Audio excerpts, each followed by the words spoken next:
Hi everyone, in front of me I've got Samsung Galaxy Z Flip 3 5G, and let me share with you how to check IMEI and serial number on this device.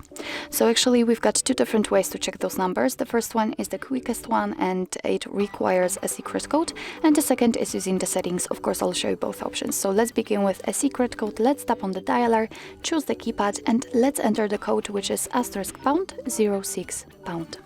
And as you can see, by this code we are provided with both IMEI numbers and also a serial number attached to this device. Let's tap on OK, and let me show you another way to check those numbers if for some reason the secret code won't work. So we have to enter the settings. Now we have to scroll down to the very bottom and tap on About Phone. And as you can see here, we've got the serial number of this device, and both IMEI numbers for both SIM slots are under it. So actually this is it. This is how to check IMEI and serial number in your Samsung Galaxy Z Flip 3 5G.